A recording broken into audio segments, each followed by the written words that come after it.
Life and death is not because you are in the army, it's because of your destiny. अगर उनकी destiny अच्छी है तो वो जरूर अच्छे से वापस आएंगे, और डेस्टिनी और ज्यादा अच्छी है तो वो शहादत प्राप्त करेंगे। कि जब हम विड्रॉ कर रहे थे, we had won their hearts and minds, but वो जो अटैक उन्होंने किया, दैट वाज वेरी अनफॉर्चुनेट। मुंह तोड़ जवाब देना चाहिए, तो हमने भी उसका बदला लिया। Of course we did operation, we fired on them, not only me, there were 2-3 helicopters that came. वो लग जाए तो बॉडी पार्ट ही खत्म हो जाए वहां से। एंड उसने गलती है कि वो भाग रहा था, ही thought he will get away.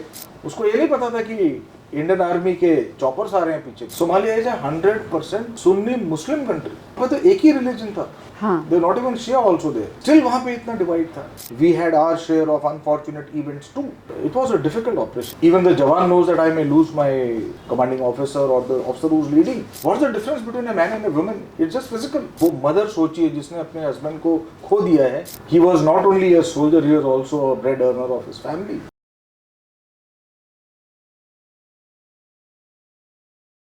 Operation Sindoor के बाद हम सब ने देखा है how the Indian army, the navy, the air force and other paramilitary forces are always standing right in front of us and keeping us safe. But it's not just in times of war. Even in times of peace, the defense forces are in the background but always in service of the nation. आज के हमारे guest हैं एक Indian armed forces veteran. Major General S.Q. Ahmed has served in many prestigious assignments, including one very dangerous assignment as part of the UN peacekeeping mission in Somalia. हमने बात की about many things, including his opinion on women in the army, about his birth which took place in the middle of a bombing at an Air Force base in Jamnagar. We also spoke about the Sarva Dharma Sthal, जहाँ सारे religions एक जगह worship होते हैं और जो defence forces में एक लॉन्ग स्टैंडिंग प्रैक्टिस है. ये जो पॉडकास्ट है ये ऑपरेशन सिंदूर के पहले रिकॉर्ड किया गया है. This podcast and other podcast on geopolitics are sponsored by Ark oils. It is a premium cold pressed cooking oil brand. It is women founded and proudly made in India. Details about it are there in the description box. And now over to the Major Jet. Hello sir, welcome to my channel. Thank you very much for inviting me and I'm excited. आपने ऐसी मेरी ज़िंदगी के बारे में कुछ पहलू निकाले right from my birth, तो बड़ा अच्छा लगा. Let's start. तो सबसे पहले दिस इज़ वेरी इंट्रीगिंग. आपका जो बर्थ जो आपने कहा लिटरली जामनगर में हुआ था ड्यूरिंग अ वॉर, और आप ये भी कहते हैं, खुद कहते हैं that you were destined to be in the army.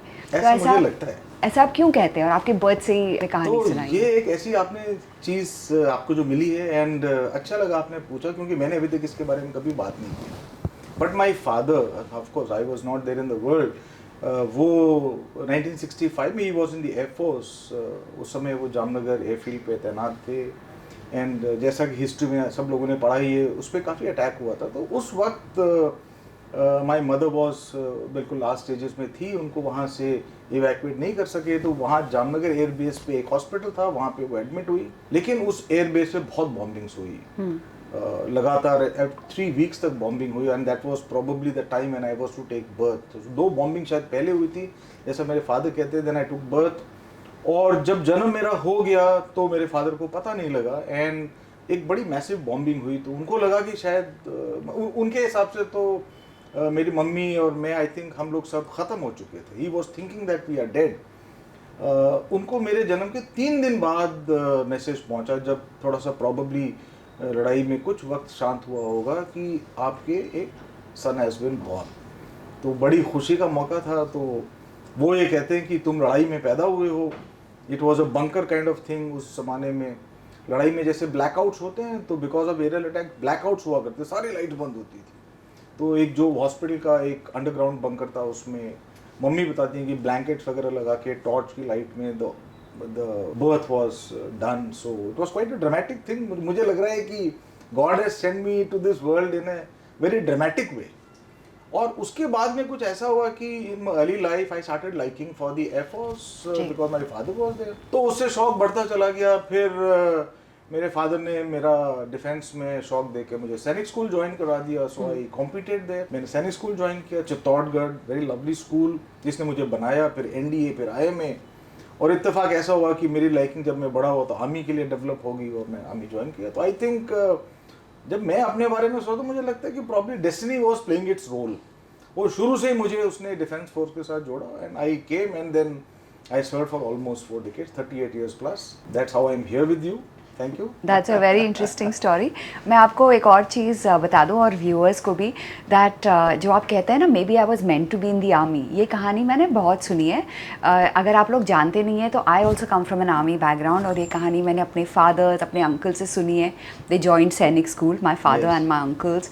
NDA आई में तो किया नहीं, पर NDA के बाद straight away they were commissioned, one uncle in the air force and one uncle in the Indian army. तो ये जो आपने कहा ना, destined to be in the तो आर्मी, मेरे ख्याल से ये मैं इसलिए कहना चाहता हूँ because army is more than a profession, it's a passion. जी उसमें आते ही वो लोग हैं जिनको एक वो जज्बा होता है। जी मेरा ऐसा मानना है जी और मैंने एनडीए की ट्रेनिंग भी कराई है एज अ इंस्ट्रक्टर, तो मैंने वहाँ पे भी पाया कि जितने यंग बच्चे आते हैं ट्रेनिंग करने के लिए टू बिकम ऑफिसर, उनमें वो एक पैशन होता है। It's like any other job. So naturally जब हर एक के पास पैशन होता है तो उसको ये लगता है कि शायद मेरी डेस्टिनी आर्म फोर्सेज ही है, तो इसलिए शायद सभी ऑफिसर्स कहते हैं कि आई वाज डेस्टाइन्ड, एंड वो गलत नहीं होगा जब वो ऐसे कहता है। I think it's right, I believe that. It's right.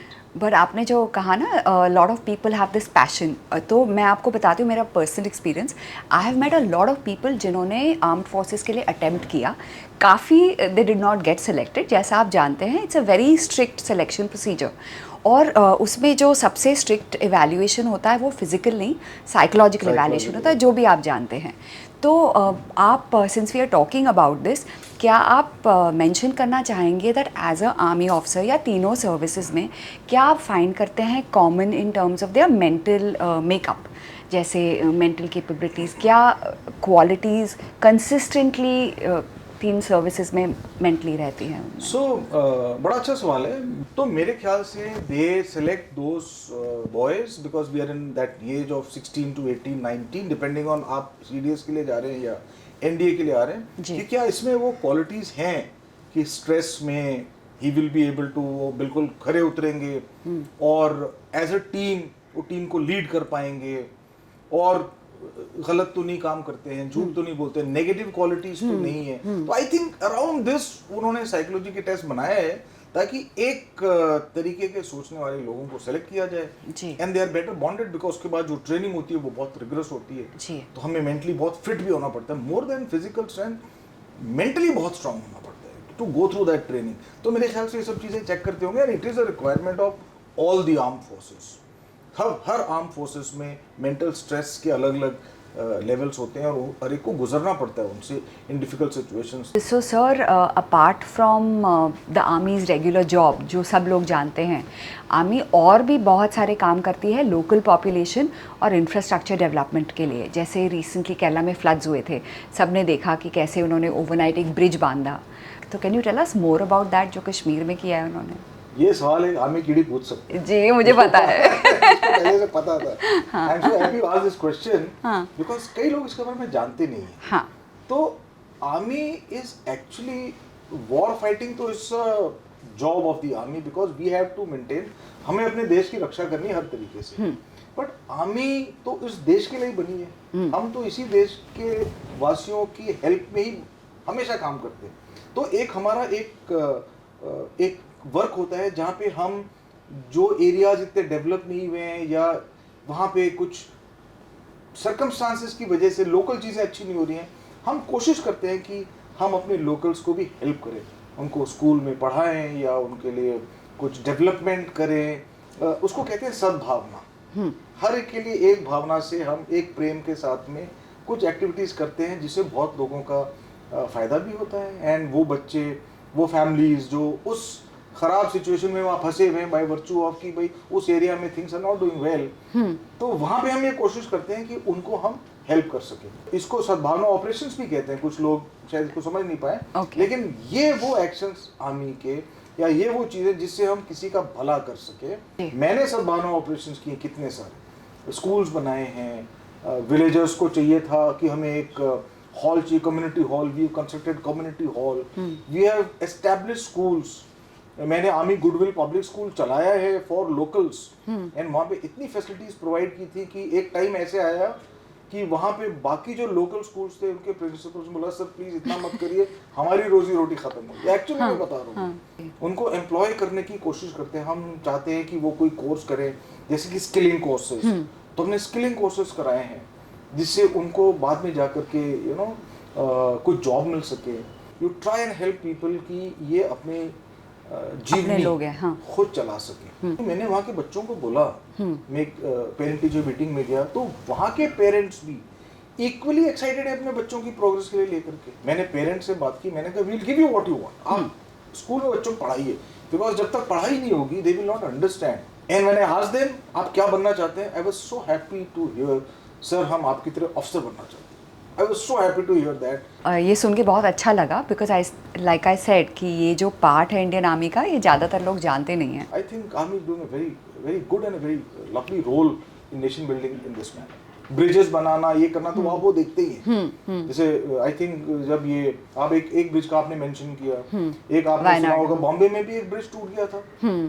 कौन सा ब्रिज था वो, जो एक एलिफेंटाइन है सम जो एक स्टेशन है वहाँ पे, तो उस ब्रिज को भी आर्मी ने बनाया। आई नो द ऑफिसर, उसने कितनी मेहनत की। And the beauty of that was कि उन्होंने लोकल ट्रेन्स को बंद नहीं होने दिया, वो रात को काम करते थे एक स्पेसिफिक टाइम पे, और उन्होंने एक बड़े रिकॉर्ड टाइम में वो ब्रिज बना दिया। इस तरीके बहुत एग्जाम्पल्स हैं। और इस बारे में मैंने कुछ फ़नी स्टोरीज़ भी सुने हैं कि जैसे इन स्मॉलर सिटीज़ या गांव में ये जो कमांडिंग ऑफिसर की है जो इतनी रिस्पेक्ट होती है कि काफ़ी बार लोकल पॉपुलेशन डोमेस्टिक डिस्प्यूट्स के लिए भी आ जाता है कमांडिंग ऑफिसर के पास।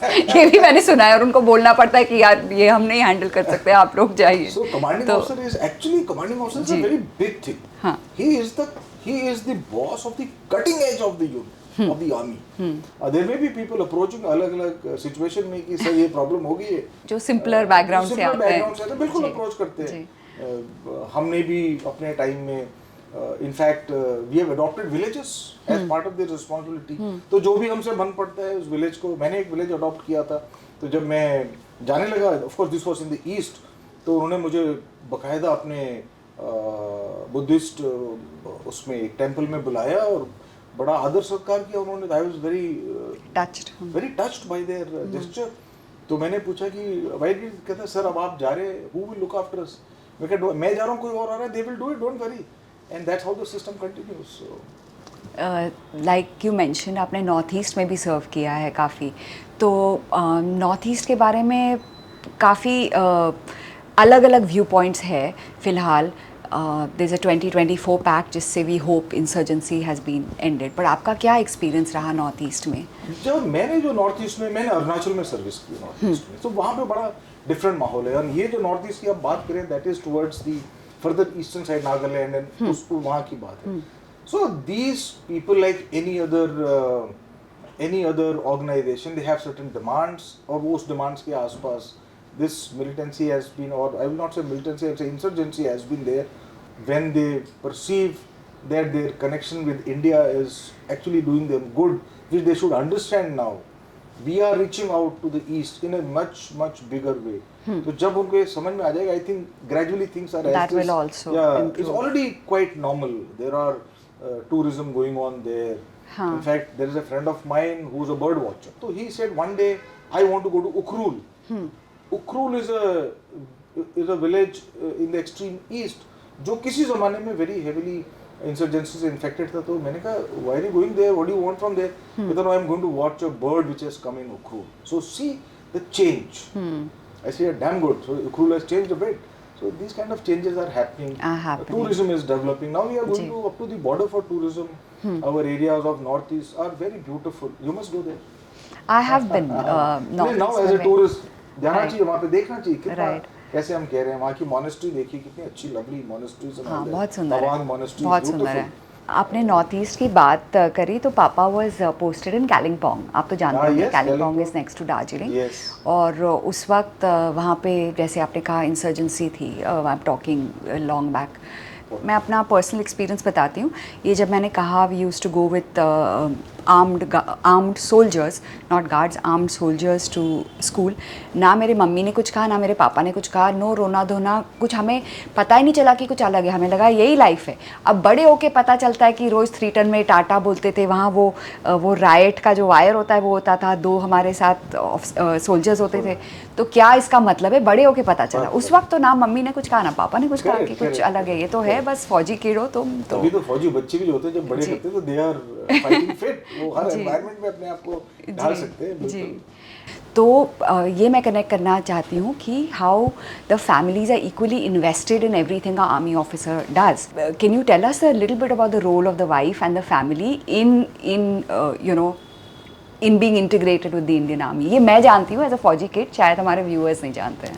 नहीं तो मेरे ख्याल से वो एक कहावत है, married to the OGs. OGs हम कहते हैं हमारी यूनिफॉर्म जी. को, ओलिव ग्रीन्स. जी. तो उनका तो बहुत बड़ा रोल होता है.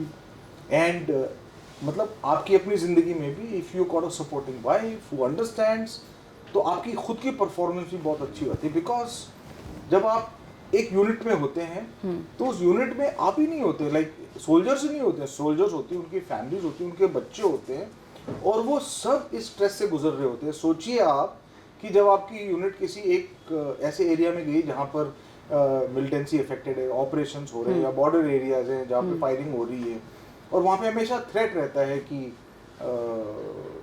somebody can become a casualty. उस फैमिली पे क्या गुजर रही होगी बैक होम. मुझे याद है मेरी वाइफ ने ही मुझे कहा था, हम लोग जब सोमालिया गए थे, I was newly married, my son was just not even 1 year old. तो उस ज़माने में वो कहती थी कि मैं कोई फ़ोन नहीं सुनना चाहती, बिकॉज फ़ोन आने का मतलब है गुड न्यूज़ तो तुम ही दोगे, लेकिन अगर तुम्हारे बारे में न्यूज़ आ रही है तो हो सकता है वो न्यूज़ उतनी अच्छी नहीं हो. And we had casualties in Somalia. So the stress जिससे वो गुजर रही थी, वो हर फैमिली का स्ट्रेस होता है. आई थिंक हमारे जवान, हमारी जो उनकी फैमिलीज होती हैं, वो बहुत बड़ा रोल प्ले करती है. And salute to them because they are sending their husbands, their fathers, children are sending with a brave face. With a very brave face. और वो कभी शिकायत नहीं करते हैं. जी. जब ये अवे होते हैं, इनको संभालने का जो काम होता है, वो मैं समझता हूँ जो हमारी ऑफिसर्स की वाइफ्स होती हैं, JCOs की वाइफ्स होती हैं, वो करती हैं. जो सीनियर लेडीज होती हैं, जो एक एक्सपीरियंस से गुजर चुकी होती हैं. Life and death is not because you're in the army, it's because of your destiny. वो तो आपकी किस्मत है, तो आप घबराते किस लिए? तो अगर इफ़ योर हस्बैंड्स लाइफ, जैसे कहते हैं कि अगर उनकी डेस्टिनी अच्छी है तो वो ज़रूर अच्छे से वापस आएंगे, और डेस्टिनी और ज़्यादा अच्छी है तो वो शहादत प्राप्त करेंगे, which is even more glory in death. तो उससे बड़ा बल मिलता है. और I think our ladies play a very good role. उनका बहुत इंपॉर्टेंट काम भी है बच्चों को भी ग्रूम करना. छोटे छोटे बच्चे होते हैं जी. तो हम लोगों को लेडीज़ मीट होती हैं, बच्चे भी आते हैं, उनको मोटिवेट करना, जब उनके फादर्स अभी हो तो उनको पढ़ाना, उनकी ट्यूशन्स कराना, बड़े सारे रोल्स होते हैं. मंदिर परेड्स होती हैं, मंदिर में जाकर के आप, मंदिर परेड तो हम कहते हैं एक्चुअली इट इज सर्व धर्म स्थल. हाँ, आप तो इसके बारे में बताइए. हाँ बिल्कुल. हाँ. तो वहाँ पे जाते हैं सब लोग, हर धर्म के लोग जाते हैं, और वहाँ पे प्रेयर्स करते हैं. हर वीक में मंदिर परेड होती है, तो उसका नाम ही पड़ेगा मंदिर परेड. तो गुरुद्वारा परेड, मंदिर parade, and all we go there. तो ये हमारे एब्सेंस में लेडीज करवाती है, तो लेडीज का बड़ा अच्छा रोल होता है. ये जो आपने सर्वधर्म स्थल, हाँ. इसके बारे में आप बताएंगे लिटिल बिट मोर. तो ये एक बहुत अच्छा हम कभी लड़ाई करने जाते हैं तो हम हमेशा अपने गॉड को याद करते हैं. क्यों याद करते हैं? बिकॉज अब पता नहीं कि इसके बाद में शायद जिंदा लौटे नहीं लौटे, तो यू ऑलवेज प्रे. तो prayers in the army has been part of its function बहुत पहले से. तो इसीलिए एक इंस्टीट्यूशन बनाया गया जो कि सर्वधर्म स्थल है. और हर यूनिट का, हमारी जो यूनिट्स होती है किसी किसी जगह से होती है, जो पंजाब से हुई या अलग अलग रीजन से हुई, बिहार रेजिमेंट. हाँ यस. तो उनके जो मेजॉरिटी का डेटी होता था जिसकी वो पूजा करते थे, तो एक तरीके से इनिशियल डेज में उसी डेटी को अडॉप्ट कर लिया गया. तो हर यूनिट में एक डेटी अडॉप्ट करता है. जैसे मेरी जो यूनिट है उसके अंदर भगवान Shri Krishna is the deity adopted, and भगवान Shri Ram is also the deity adopted. तो मंदिर में वहां पे होते हैं ये, इनकी पूजाएं होती है. ऐसा नहीं कि बाकी की नहीं होती है, और भी होती है, बट ये एक तरीके से बिकॉज इन के ऊपर एक रिलीजियस टीचर जो है वो यूनिट में रहता है. एक पंडित जी पोस्ट होते हैं जो कि सिखाते हैं. जैसे अगर कोई मुस्लिम यूनिट्स हो, वहाँ पे एक मौलाना जी की पोस्टिंग होती है. तो if there is a Christian unit somewhere, तो वहाँ पे एक प्रीस्ट इज देयर. तो आपने देखा होगा कि and similarly for gurdwaras granthi post होते हैं वहाँ पे. ये एक ट्रेडिशन का काम है. तो ये एक प्रथा है जो चलती है. एंड कभी कभी तो ऐसा होता है कि जब मैं हेड कर रहा था अपनी यूनिट, तो मुझे कुछ फंक्शंस करने थे एज रिलीजियस हेड, तो मैंने जन्माष्टमी के फंक्शन सुपरवाइज किए, मैंने और मेरी वाइफ ने। इमेजिन वो पूजा मैंने कराई है, भगवान पार्वती की पूजा मेरी वाइफ ने कराई है, एंड लोगों ने उसको इतना ग्रेसफुली एक्सेप्ट किया है जी कि जिस यूनिट में मस्जिद होती है वहाँ जाते हैं, मैं क्योंकि अपनी प्रेयर करने जाता हूँ तो वहाँ के कमांडिंग ऑफिसर, कमांडर जो भी होते आते हैं बड़े रेस्पेक्ट के साथ, ये जॉइन मी इन दी प्रेयर्स। तो ऐसा तो कहीं आप कहीं नहीं country है। में देख नहीं सकते। जी जी ये जो क्वालिटी है ना हमारे इंडियन आर्मी की, यही हमको यूनिक बनाती है, बिकॉज वी रेस्पेक्ट ऑल, कोई भेदभाव नहीं है। मैं कहता हूँ कि हम तो एक एग्जाम्पल दे रहे हैं पूरी कंट्री को फॉलो करने के, ये मैं मानती हूँ। सर्वधर्म स्थल का एक्सेप्टेंस ऑफ ऑल, चाहे वो कोई भी हो। बात करने के लिए एक्चुअली इतना कुछ है, but one topic I am fascinated about कि आप हेलीकॉप्टर पायलट रह चुके हैं और वो भी you have served in Africa in Somalia. तो हेलीकॉप्टर पायलट होने के चैलेंजेस क्या हैं और वो आप अफ्रीका में कैसे थे, मतलब इन व्हाट कैपेसिटी? तो helicopter flying was something in the army. जब मैंने ज्वाइन किया तो फ्लाइंग करने की एक ख्वाहिश थी।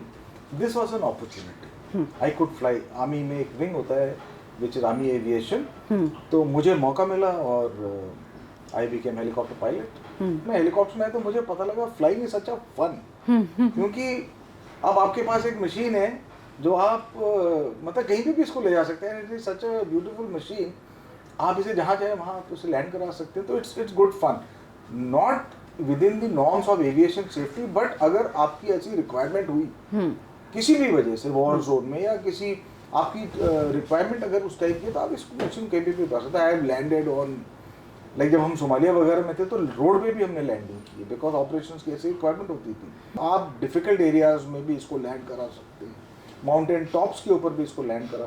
That is the versatility of A helicopter. आप बोल रहे हैं फन, आप इसका जो डेंजरस कंपोनेंट है वो आप डिसरिगार्ड कर रहे हैं, बट वी लेट इट गो।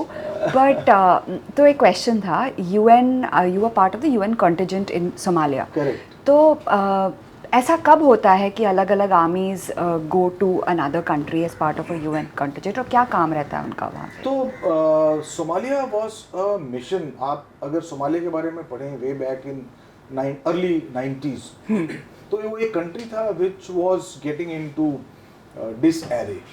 उसमें इंटरनल फाइट्स हो रही थी, there was a power destabilisation happening. तो यूएन जो यूनाइटेड नेशंस है, अगर वर्ल्ड में कहीं पे भी इंस्टेबिलिटी आती है तो यूएन ट्राइज टू रिजॉल्व अपने तरीकों से। तो उस यूएन के चार्टर्स होते हैं, या तो वो बाय फोर्स करता है, यानी इट यूजेस द फोर्स, और बाय पीसफुल मींस करता है। So this peace keeping missions are where you keep the peace by your physical presence. तो सोमालिया में भी ऐसा पीस कीपिंग मिशन यूएन ने सोचा कि we will do it because country was really going to bad phase. Somalia एक ऐसा country है जो कि किसी ज़माने में बहुत अच्छा तरक्की कर रहा था। अगर सोमालिया को आप 1970s में देखें, उसकी जीडीपी ग्रोथ बहुत अच्छी थी, पर कैपिटा इनकम उसकी बहुत अच्छी थी। जब मैं वहाँ सोमालिया में गया तो देयर इज अ बीच, जिनका जो कैपिटल है मोगादिशु, उसका जो बीच है it's a white sand beach. किसी ज़माने में प्रॉबेबली वहाँ पे टूरिस्ट जाते होंगे। वहाँ पे 5 स्टार होटल्स थे। जो रोड पे जिस पे हम ट्रैवल करते थे, that road was so beautifully tarred कि उसमें कोई गड्ढे ही नहीं होते थे। तो बहुत मतलब अगर कोई इस तरीके से उसको देखे तो बहुत अच्छी उस कंट्री में प्रोग्रेस थी सोमालिया में। But because of internal rifts, अच्छा सोचिए, सुनने समझने वाली बात यह है कि Somalia is 100% Sunni Muslim country. Okay. So जो हम इधर विवाद देखते हैं बेस्ड ऑन रिलीजन, वहाँ पर तो एक ही रिलीजन था, वो भी Sunni. They not even Shia also there. Still वहाँ पे इतना डिवाइड था, but that was because of tribal loyalty. वहाँ पे there were lot of tribes, about 13 तो मेजर ट्राइब्स थी। तो every tribe wanted to rule Somalia. I think that's how it started. जब इन्होंने अगर मुझे ठीक से याद हो तो उनके जो प्रेसिडेंट थे वो थे मिस्टर मोहम्मद सैयद बारे। तो जब सैयद बारे का रूल हटा by civil unrest and population, तो everybody wanted to control that. अब उस कंट्रोल में इन फाइटिंग शुरू होगी बिटवीन द ट्राइब्स, एंड वहाँ पे tribe loyalties at the peak, very strong. So because of this all around instability, UN probably intervened. और जब UN intervened की, since we were part of the UN. So probably UN must have requested Indian government, and India also wanted to show its presence. So one of the largest contingent of India went to Somalia, and हमने वहाँ जाकर के Somalia को निकालने की उससे कोशिश की. That is how we went there. Okay तो अभी तब जब आप गए थे to now there is still extreme unrest in Africa और जिस तरीके से न्यूज़ आती है तो बहुत ही ख़तरनाक जगह है और आपका मिशन जब आप गए थे it must have been a very dangerous kind of exercise तो क्या आपका टेन्योर कैसा रहा व्हेन यू वर आप 15 महीने थे सोमालिया में तो कैसा था आपका टेन्योर? तो टेन्योर बहुत इंटरेस्टिंग था बिकॉज सबसे बड़ी बात है कि पहली बार मौका मिला to work in an international environment. Okay. And I was still very young in this service. As a helicopter pilot, मेरा role था. At that time, I was more into grassroots level operations. उसकी वजह से मुझे बहुत कुछ सीखने को मिला. तो मैं जो बताना चाह रहा हूँ आपको ये बताना चाह रहा हूँ कि ये जो various groups थे, ये इतने ग्रुप्स में बटे हुए थे कि इनको एक दूसरे के लिए कोई सहानुभूति नहीं थी. So suppose आप एक ग्रुप को बिलोंग करते हैं और आपने मुझ पे अटैक किया और मैं कैजुअलिटी सफ़र किया, मेरे फैमिलीज को आपने लूटा, आपने उनके पैसे ले लिए, उनकी क्रॉप्स को आग लगा दी आउट ऑफ वेंजेंस. तो एक टाइम आएगा जब मैं बदला लेने की सोचूंगा, आप पे अटैक करने की सोचूंगा. तो नाउ दिस इज ट्राइबल और यू कैन से राइवलरी और मैं आपके ऊपर जा रहा हूँ अटैक करने के लिए. सी द सेम वेंजेंस कि आपने मुझे मारा, आई विल. तो ये तो कभी खत्म ही नहीं होगा. This is a never ending thing. आप समझ गए बात को जी. तो मैंने आप पे अटैक किया. अब उसमें अगर कोई तीसरी पावर आके सुलह कराना चाहे, हाँ. तो bigger question is who are you? आप हमारे बीच में क्यों आ रहे हो? जब ये हमें मार रहे थे आप कहाँ थे? And why? Anybody can ask this question. Correct. So this was a very tricky situation as far as Somalia, and there were 13 tribes. Everybody in fighting, and they will never sit at one table. There were many round table conferences. मैं इसलिए जानता हूँ because उनको conduct कराने के लिए जो senior hierarchy system थी उनको मैंने फ्लाई किया है to those places in UN headquarters. क्या UN इन्वॉल्व भी थी in trying to bring about peace? Okay. 100%. Many UN meetings हुई. Not only in Somalia, in third countries like Kenya and other countries में UN ने जाकर intervene करने की कोशिश की. They wanted to establish the government.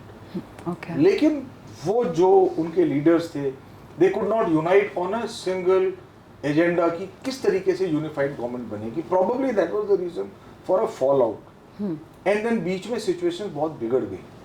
बिगड़ इसलिए गई बिकॉज कुछ हादसे हो गए थे वहाँ पे ड्यूरिंग द ऑपरेशंस जिससे कुछ armies were antagonised and there was a fighting that was taking place. They started attacking the armies. We had our share of unfortunate events to.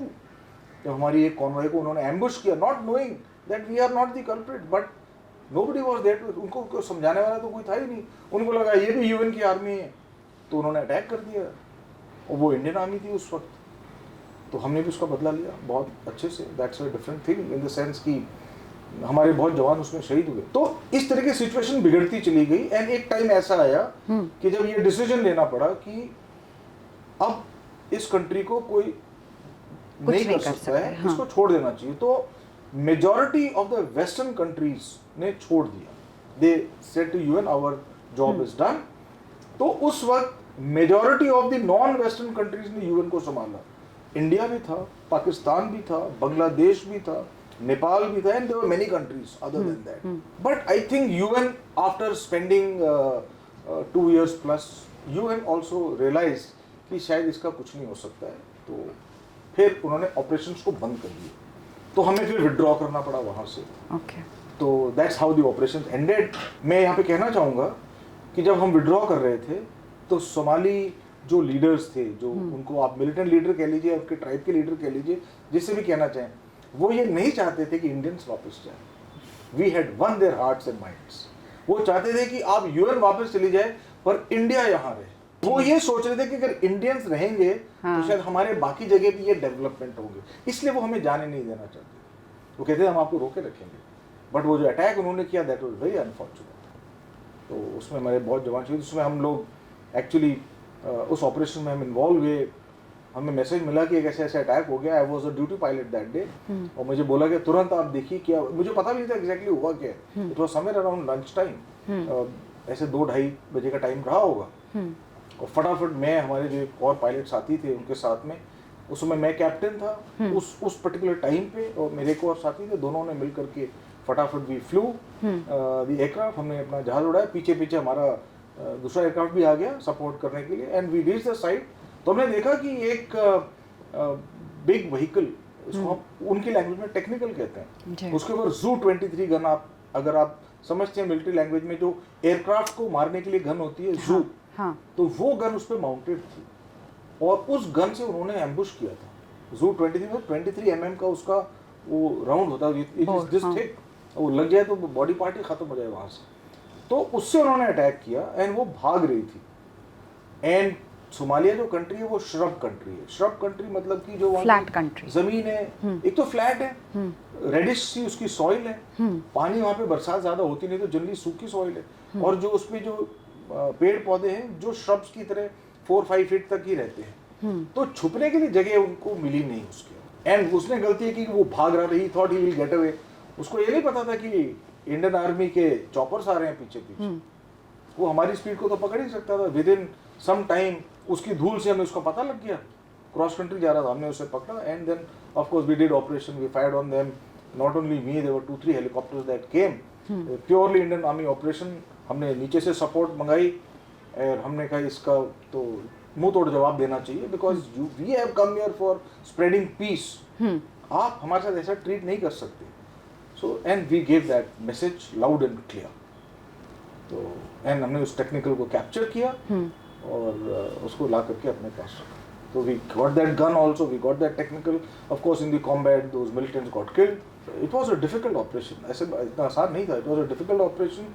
एक तरीके से अगर वो दूसरे की कंट्री में जाके आप एक इंसर्जेंसी टाइप ऑफ ऑपरेशन कर रहे हैं, इट वाज नॉट इजी। मैं इसको हमेशा ऐसे कहता हूँ, it was a Indian success, might have been UN failure, but India as a country succeeded in that area, और जो हमें एरिया दिया गया उसको हमने बहुत अच्छे से रखा। Is this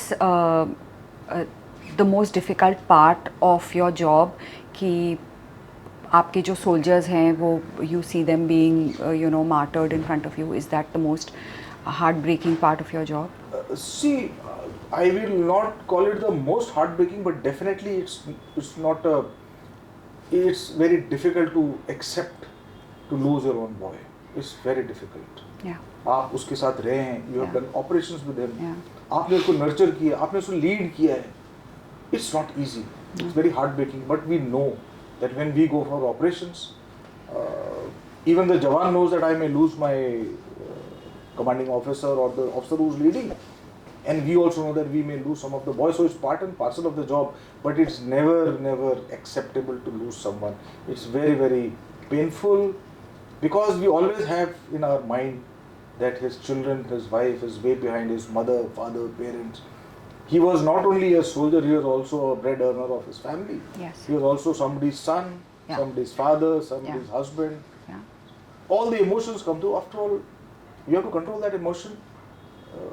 The job has to continue. Yeah. As they say, the show must go on. Yeah. So it continues. But then yes, definitely it's a very difficult moment. But it's not only that, we then try and be in touch with the family. We adopt that family. There are various procedures after that. Once part of a unit, he is always part of the unit. That's the best part. ये मैंने देखा है. Yes, so he's always there. We help the children, we tell them to grow up, and many of the people, they want to join back the same unit. Look at the motivation. That is the beauty of our army and our people. ये है बहुत बड़ी बात कि वो लड़का, अब तो लड़कियां भी आती हैं, तो बहुत अच्छी बात है, वो ज्वाइन करना चाहते हैं अपने ही फादर की यूनिट कि मैं सर यही आऊँगा, and I will also give the same बलिदान। वो मदर सोचिए जिसने अपने हस्बैंड को खो दिया है, she is also dedicated, no my son will also go. तो ये हमारे इंडियन कल्चर की सबसे बड़ी story, this is the best thing. जी, एक चेंज जो आपने ज्वाइन किया था army, and till now there women also being they are joining the army. Correct. तो what do you think it's a extra challenge for them, उनके लिए मुश्किल रहेगा? I think it's a very good step in the positive direction. ये मेरा personal opinion है। वो dialogue नहीं है एक मूवी में, हमारी लड़कियां क्या किसी से कम है, so why not, I mean there are छोरों से कम है क्या? yes, so there is a definitely need of women who are very ferocious, who understand the battle, who are equally having the same emotions. After all, what's the difference between a man and a woman? It's just physical. Emotionally, mentally, जज्बा जो है nation के लिए जो आपकी इच्छा है वो सेम है. And I am so happy that जितने भी ये बच्चे आए हैं अभी, all the girls who have joined the army, उनमें इतना जज्बा है. I had the opportunity to interact with some of the girls who joined the forces. मैंने उनसे यही पूछा आपको कैसा लगता है, and their जवाब साहब बहुत अच्छा लगता है. What else you want to hear? So it's such a good thing that they are coming in, and I think this is the best step that has happened. और मैं तो लेडीज को आर्मी में बहुत पहले से देख रहा हूँ, not in our army but when I was in Somalia. I recall one incident while talking to you कि मोगाडिशु एयरफील्ड पे मैं खड़ा हुआ था and I needed fuel in my aircraft. I give the message, is normal procedure. एक lady आई truck चलाते हुए, बड़ा सा US lady who was maintaining the Mogadishu airfield. She came and give me a good salute, morning sir and here is the fuel for you. And she was independently working in a place like Mogadishu. वो मैं बात कर रहा हूँ 90s की. तो हम तो अभी 2025 में आ चुके हैं. 100% our ladies will do very well, our girls will do very well. तो ये जज्बा तो दोनों में बराबर है जी, तो मौका भी बराबर मिलना चाहिए. Absolutely absolutely. यस, मेरी बेटी होती तो मैं ज़रूर कहता कि ये आप भी ट्राई करिए जितना आप कर सकते हैं. तो sir this was a lovely note. आपने कहा अगर आपकी बेटी होती तो you would have definitely asked her that अच्छा try your luck and see whether you can also be part of you know our defence services. So thank you very much for your time. बहुत अच्छा रहा आज का conversation, right from Kashmir to लेके Africa to your personal experiences 38 years in the Indian army. तो it was very nice. Thank you so much for being here.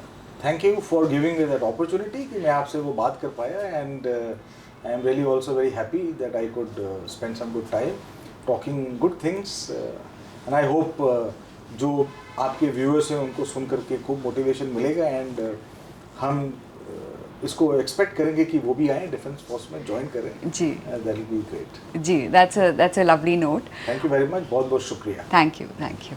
तो आज का conversation with major general SQ Ahmed रहा बहुत ही इंटरेस्टिंग, बहुत ही एक्साइटिंग एंड बहुत ही हार्टफेल्ट. आई एम श्योर आपको भी ये बहुत इंस्पिरेशनल लगा. एंड मुझे उम्मीद है आपको ये पॉडकास्ट बहुत ही पसंद आएगा.